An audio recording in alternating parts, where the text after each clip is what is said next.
شاه جلال باشو کوه بی زوال. شلوم دوستا عزیز، برادرها و خواهرها، امیدوار هستم خوب و خوش و سرحال باشین. از محبت و فیض خداوند بهره‌مند بوده. نعمات و برکات خداوند همیشه در زندگی شما سرازیر شود. دوستا عزیز، امروز بازم بسیار خوشحال هستم که از طریق یک برنامه جدید در تلویزیون اینترنتی مسیحیان افغان یک بار دیگر در خدمت شما قرار دارم و یک موضوع جدید و تازه را از کتاب مقدس بازم با شما شریک می سازم.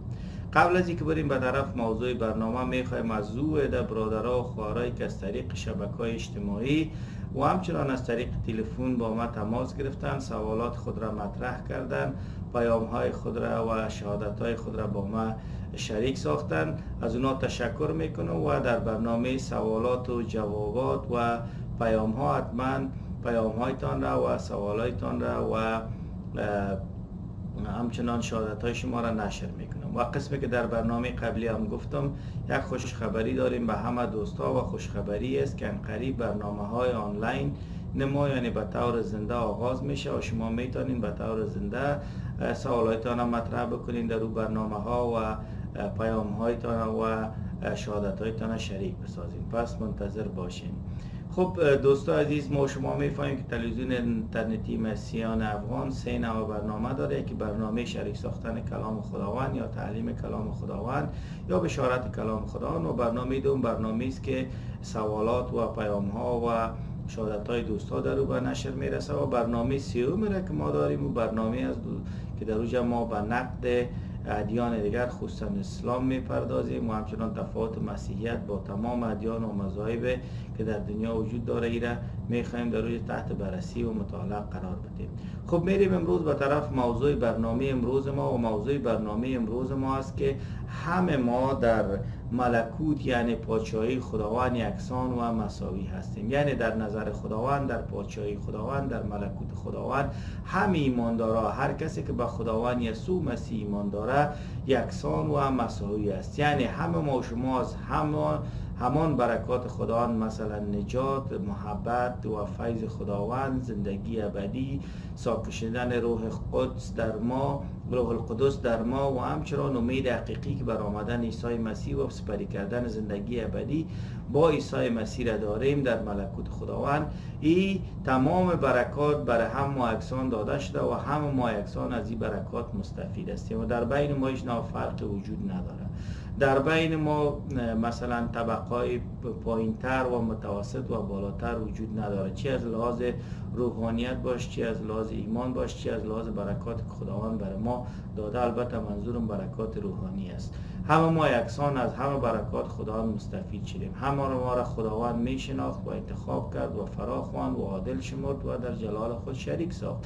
پس هیچ فرق در بین ما وجود ندارد. دوستا عزیز، ما و شما همیشه باید این کلام خداوند را به یاد داشته باشیم و همیشه این قسمت کلام خداوند را که حالا من میخوانم به یاد داشته باشیم و همیشه باید ما و شما را بدانیم که در پادشاهی و ملکوت خداوند همه ما و شما یکسان پذیرفته شدیم، یکسان زندگی میکنیم و یکسان از برکات خداوند مستفید شدیم.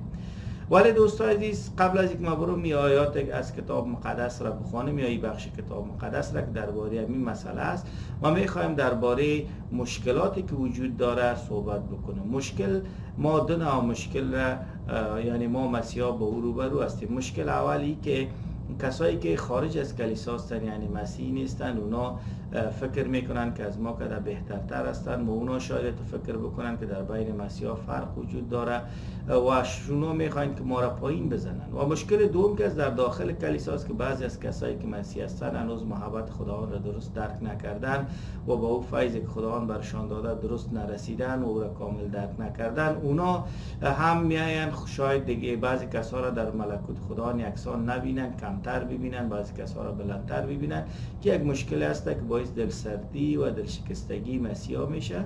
ولی با قدرت و زور عیسی مسیح یعنی خداوند ما یسوع مسیح ما بر همه مشکلات پیروز میشیم و به پیروزی میرسیم. خب دوستان عزیز، آیه را که ما میخوایم نه بلکه آیه هایی را که میخوایم از کتاب مقدس درباره موضوع که ما در ملکوت و پادشاهی خداوند همه یکسان هستیم او آیه ها از فصل 20 متی از آیه 1 تا 16 هست و در اینجا عیسی مسیح یک حکایت را بیان میکنه که یک حکایت بسیار خوب و حکایت آموزنده است و من از کلام خداوند میخوانم از کتاب مقدس ترجمه تفسیری. خب متی فصل 20 آیه 1 تا 16. وقای ملکوت خدا را میتوان به ماجرای صاحب باغ تشبیه کرد که صبح زود بیرون رفت تا برای باغ خود چند کارگر بگیرد. با کارگرها قرار گذاشت تا به هر یک مزد یک روز کامل را بپردازد.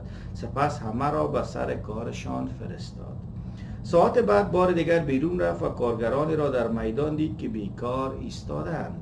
پس آنان را نیز به باغ خود فرستاد و گفت که هرچی حقشان باشد غروب به ایشان خواهد داد. خب نزدیک ظهر و نیز ساعت 3 بعد از ظهر باز عده بیشتر را به کار گماند.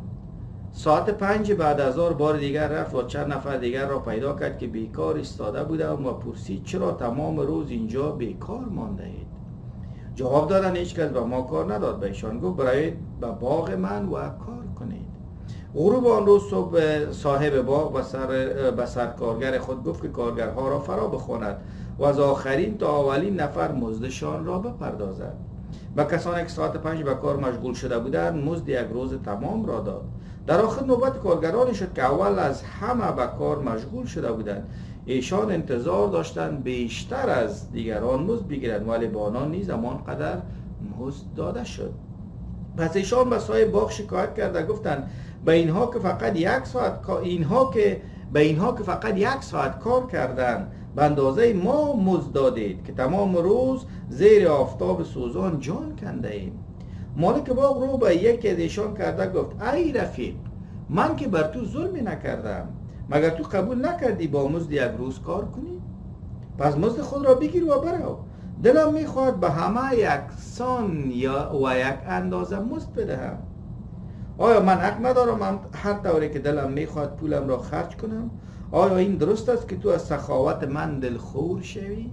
بله این چنین است که آنانی که اول هستند آخر میشوند و آنانی که آخرند اول. آمین. کلام خدا بود. دوستان عزیز از متی فصل 20 تا 1 تا 16 خوانیم و در اینجا ما دیدیم که صاحب باغ که در اینجا منظورش خود خداوند است و باغ همی ملکوت خداوند است، پادشاهی خداوند است، دید کارگرای را آورد داخل ازی باغ کرد صبح وقت و بعد در طول روز وقفه های متفاوت رفت و بیرون و کارگران دیگه را استخدام کرد و آورد و بالاخره بعضی از کارگران تا ساعت 5 که تقریبا نزدیک به غروب بود اونا را هم آورد و به باغ فرستاد تا کار بکنن. همینا کار کردن. وقت پرداختن مزد شد و سرکارگر خود گفت که به همینا یکسان مزد بده، یعنی مزد یک روز کامل برای همشان بده. در اینجا کسایی که صبح زود آمده بودن اولتر از همه اونا شکایت کردن و زبان بر شکایت گشودن و گفتن که چی حال است، ما صبح وقت آمدیم و مزد یک روز به ما دادی و اینا که ساعت 5 آمد و یا در وقفهای متفاوت روز آمد به اونا هم عین مزد دادی که ظلم است. صاحب باغ گفت من که ظلم به شما نکردم، پولم است و میخوایم میره هر رقم کسب به مصرف برسانم و ما میخوایم سخاوت من باشم و شما سخاوتمندی من رشک نبریم. و گفت که کسی که اول است آخر میشود و کسی که آخر است اول. پس منظور خداوند ما یسوع مسیح از بیان از این حکایت چی بود؟ منظورش این بود که ما و شما میفهمیم که در ملکوت و پادشاهی خداوند کسایی هستند که هزاران سال پیش آمدن و داخل ملکوت خداوند شدن و کسایی است که امروز به مثل ما آمدن داخل ملکوت خداوند شدن، به مثل شما آمدن امروز وارد ملکوت خداوند شدن. پس وقتی که ما وارد ملکوت خداوند میشیم مزد بر هم ما یکسان داده میشه و اون مزد چیست؟ زندگی ابدی. اون مزد چیست؟ فیض عیسی مسیح، محبت عیسی مسیح، بخشش گناههای ما. اون مزد چیست؟ ساکن شدن خداوند روح القدس در درون ما. اون مزد چیست؟ امید حقیقی که ما با برگشت عیسی مسیح داریم که با او زندگی ابدی را در بدنهای جدید به طور دائمی و کامل آغاز بکنیم. زندگی که نه درد است، نه رنج است، نه مشکل است. اون نوع زندگی را ما با عیسی مسیح آغاز بکنیم. این مزد را عیسی مسیح به همگی داده که ما را فرزندای خود خطاب کرده. این مزد را عیسی مسیح به همگی داده که ما را سفیرای خود خطاب کرده.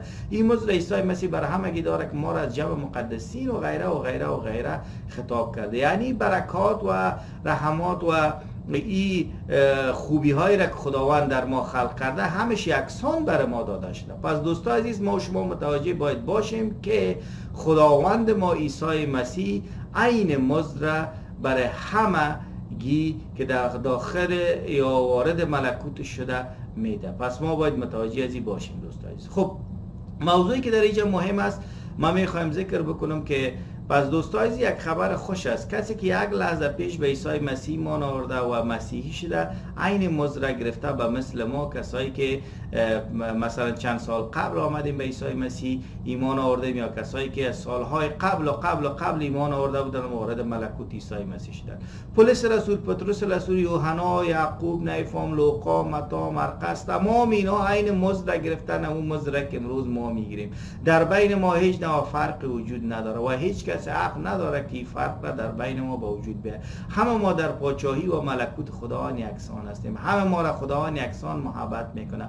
او پدر مهربان همه ماست و ما را فرزندای خود خطاب کرده. هم گناههای هم ما را پدر روحانی ما یکسان میبخشه. او پدر روحانی همه ما را از برکات و مثلا رحمت خود و از مثلا فضایل خوبی که روحانی که برای ما ارزانی داشته بهره مند میسازه. پس ما در اینجا میایم یک چیز را یاد میگیریم و اویی است که در داخل کلیسا همه ما مساوی و یکسان هستیم. در پادشاهی خدا ما همیشه مساوی و یکسان هستیم. توفه شاید فرق داشته باشه، یک کس کشش باشه، یک کس توفه دعا داشته باشه، یک کس توفه شفا داشته باشه، یک کس شاید توفه نبوت داشته باشه، کس دیگه شاید توفه دیگه داشته باشه. این توفه بسیار زیاد است که با برهمگی داده شده. توفه فرق میکنه، ولی از لحاظ ایمان و از لحاظ اساسات و مسائل اساسی و بنیادی که خداوند بر ما در نظر گرفته همه ما یکسان هستیم و از هم دیگر فرق نداریم. ارزش ما در برنامه قبلی گفتیم که در نزد خداوند یکسان است و همه ما یکسان در نزد خداوند ارزش داریم. پس دوستان عزیز، ما و شما باید در بین کلیسا و در پادشاهی خداوند در بین ایمانداران تفاوت قائل نباشیم. یعنی همگی را باید که ما به دیده مساوی و ببینیم و به همگی را باید یکسان ببینیم. و دوم دیگه ای که دوستان عزیز، ما نه تنها که ما خود ما از کسای دیگه که خود در بین کلیسا بلندتر و بالاتر نزنیم و فکر نکنیم، بلکه دیگرای هم که فکر میکنن از ما که بلندتر و مثلا یعنی فکر میکنن یک موز از ما که بیشتر کونه کردن، یک لباس بیشتر کونه کردن یا بسیار زیاد خدمت کردن و اونا فکر میکنن که از ما که بلندتر و بالاتر است و باید بالای ما بابایی بکنن و ما باید از اونا که خود کمتر ببینیم. یعنی ما باید بر از اونا بسیار با محبت بگوییم که محبت مسیح و فیض مسیح اجازه را به هیچ کس نمیده که از یک برادر و خواهر مسیحی خود کرده خود را بیشتر و زیادتر ببینه و ما اجازه را هم برای شما نمیدیم. با محبت برای شما میگیم که همه ما شما در پادشاهی و ملکوت خدا یکسان هستیم. یعنی در کلیسای خداوند هم ما شما یکسان هستیم و از هم دیگر فرق نداریم. پس دوستان عزیز متوجه ازی باشین، کسی که اول آمده با کسی که امروز است یکسان است. او که اول آمد آخر شد، یعنی ما که امروز آمدیم این اول هستیم. متوجه هستید؟ منظور ما است که خداوند همگی را یکسان میبینه و ما مسیحیان چون فرزندای خداوند هستیم باید که همه ایماندارا را یکسان ببینیم. این درست است، فرق در بین ایماندار و غیر ایماندار وجود داره. کسایی که ایمان ندارن اونا به پادشاهی خدا ملکوت خدا باور ندارن و به او اعتقاد ندارن. چی بانه به این که اونا داخل و وارد پادشاهی خدا شد تا ما اونا را به چشم یکسان ببینیم؟ نه خیر، چون اونا به پادشاهی خدا ملکوت خدا باور ندارن، خودشان قضاوت کردن خود را که اونا با ما فرق دارن. یعنی ما به پادشاهی خدا باور داریم، وارد پادشاهی هستیم، اونا باور ندارن و خارج از پادشاهی خدا و ملکوت خداوند هستند، خارج از کلیسای خداوند هستند، از بدن خداوند هستند. او درب میگیره برای خودشان. ولی در داخل کلیسا هیچگاه ما نباید برای هیچ کس اجازه بدیم که ما را از دیگرها کرده کمتر ببینه یا خود را از دیگرها کرده بلندتر ببینه، بلکه ما باید همگی را به چشم یکسان ببینیم.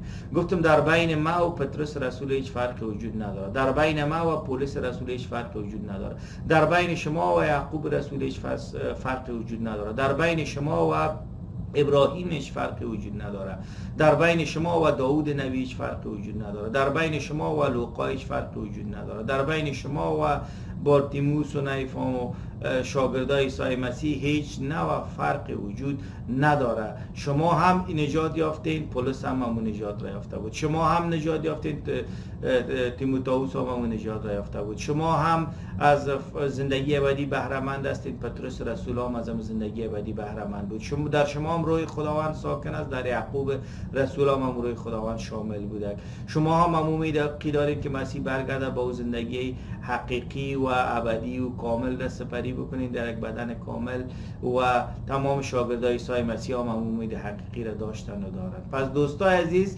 فرق در اینجا چیست؟ فرق در اینجا است که بعض کسا که به مسیح ایمان آوردن ولی مسیح را خوب درک نکردن، اونا باز شاید فکر کنن که مثلا این شخص که رهبر کلیساست یا پاستر است یا کشش است از دیگرها که شاید بهترتر و خوبترتر باشد، بلکه در پیش عیسی مسیح مسئله اصلا مطرح نیست، در کلیسای مسئله مطرح نیست، در پادشاهی ملکوت خدا این مسئله اصلا مطرح نیست. امروز هدف برنامه ما این بود که برادر و خواهر و میخوایم شما را تشویق بکنم که ببینید شما در نزد خداوند ما عیسی مسیح و در نزد کلیسا و در نزد ایماندارای حقیقی عین همون ارزش را دارین، مقام و موقف را دارین. در پادشاهی ملکوت خداوند شما یکسان هستین، مثل پتروس و پولس و کسای بسیار بزرگی که حتی در کتاب مقدس اسمشان ذکر شده.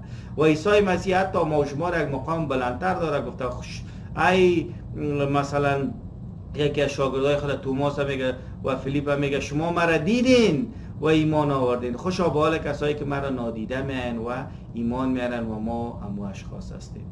پس هیچگاه دوستای عزیز ما شما نباید که اول خود ما در کلیسا در بین مردم فرق قائل باشیم، همگی را باید یکسان ببینیم از لحاظ روحانی، و دومی که به کسی هم اجازه ندیم که اونا بیان و از ما که خود بلندتر ببینن یا بگن شما از کس دیگه کمتر هستین. ما اجازه را باید به هیچ کس ندیم. متاسفانه در داخل کلیسا بسیار کمی مشکلات وجود داره، خصوصا در بین کلیسای افغانی ها و ایرانی ها که ما میبینیم افغان ها و ایران هایی که چند سال در ایمان بیشتر سپری کردن در کشورهای غربی زندگی میکنن، وقتی با این پاسپورت های امریکایی و کانادایی و نیفام استرالیایی و اروپایی خود میرن به کشورهایی که در اوج مسیحا پناهیده هستن، بیچاره هستن، مثل پاکستان، مثل تایلند، مثل ترکیه، مثل هند و غیره و غیره، یا میرن به داخل ایران، افغانستان، در اوج خود را جلوه میتن که نظر به دیگرها بیشتر میدانن و بیشتر در ایمان رشد کردن و نیفام از دیگرها که بهترتر و خوبتر هستن، و حتی مردم مورد قضاوت قرار میتن، حرفای پوچ و رد و بد میزنن، مردم سرزنش نکوهش میکنن و غیره و غیره.